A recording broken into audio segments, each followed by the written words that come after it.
Dear friends and family, it's a very good morning. I think this is the 18th of September 2020, Friday morning, day of prayers, day of Jummah,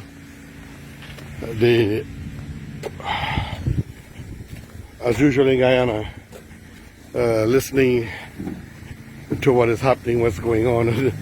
It's painful to note about expired drugs in Guyana that they've now discovered as they're moving around auditing and studying, that they have found 750 something or something million, almost $800 million in drugs expired. Can we imagine this? What the people that we hire to run a government does to people like us, to our country. In this case, I'm speaking about the previous government. But none are really panacea of virtue in totality.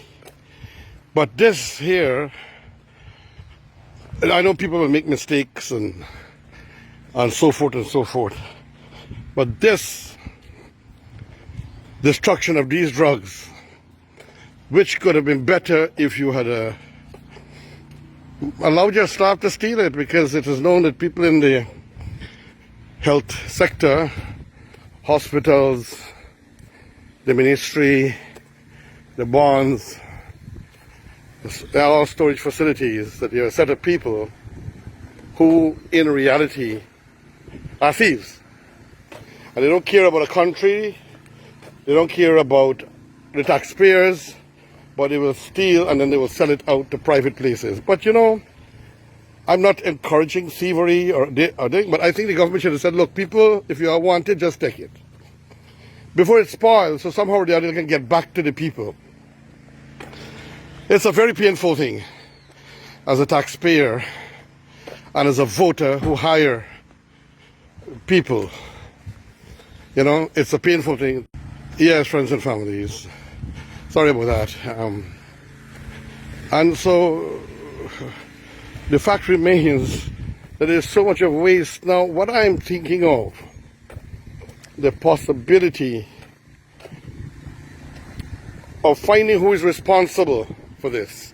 Is it a manager, an administrator? Is it a minister? Is it a set of ministers? Is it a set of ministers from cabinet? Is it the whole of cabinet?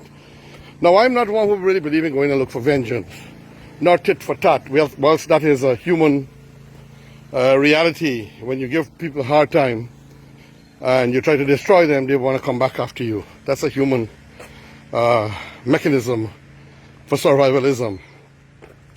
But my main concern, friends and families, ladies and gentlemen, is that we have to find who is responsible. And we have to institute some charges against them. And we got to ensure that they surrender their passports and they're not able to leave the country. Whoever is responsible for that kind of damages to our taxpayers and to our patients, because those medications have to serve some purpose, and definitely those medications could have helped to alleviate some kind of sickness. Some kind of people, somebody could have benefited, or sell it out to the wholesalers who would market it to the retailers. Very bad, very sad. Up no AFC, your people here once again messed you up. But we have seen messed up in the previous administration too, and I do try to be balanced in previously, but not to this kind of an extent, man. Not to this kind of an extent. This is terrible, painful, horrific, and even annoying. Painful, really painful. So I'm calling upon the authorities, the police, the government, Minister of Home Affairs, Minister of Health, the Cabinet of Guyana currently, to look and see who is responsible for this. These kinds of things make you depressed as a nation, as a taxpayer, as a citizen of this country. These kinds of things give you pain and heartache and depression, you know. It's a painful thing, ladies and gentlemen. As you know, I am exercising, you can see. And I do not waste any time. So I use this opportunity to send out this message, this missive, this thought as part one in this episode that will be going on Watch Party and on Facebook, and maybe collated and formed into an article as well for the media, for those who can't get to see these things, and so it goes in the print record. So friends and families, I saw Frederick Kissoon article in today's Kissoon News, so I think I will just pause here for now and go to look at that. Friends and families, let us think about our country. Let us think about our country. Let us think about our country. Our dearest, beloved, divine friends and families, a very good morning again today, the 18th of September, Friday. RK's Guyana Free Media in the raw. Just finishing my exercise. You got another little piece ahead of me. I don't know if I'll stitch it together or what to do for the watch party. But the fact remains that I gave an introduction there about the expired goods in Guyana and what I think should be criminal malfeasance or criminal negligence for taxpayers' dollars.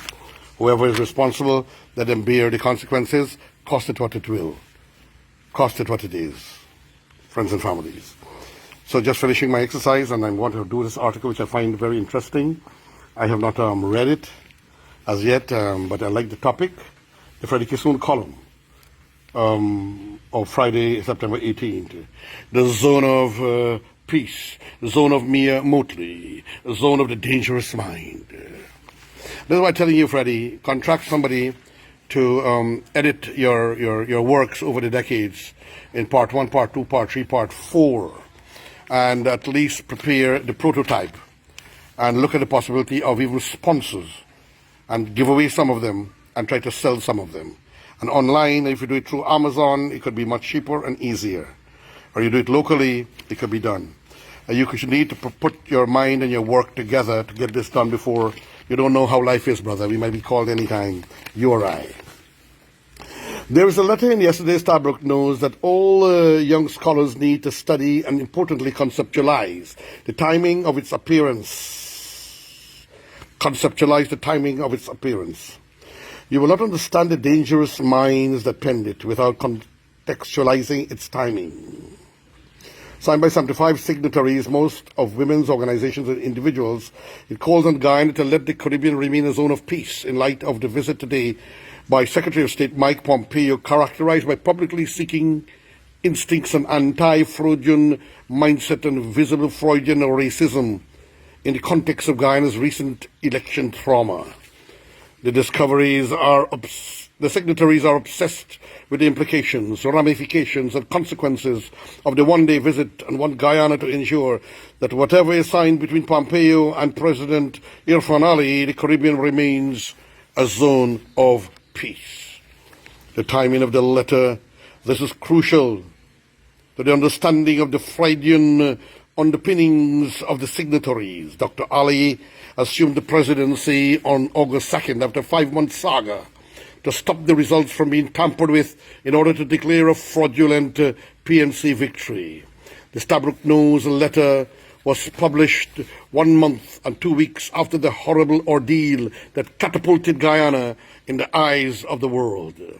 The 5-month ordeal did not miss any of the powerful and influential media of the world.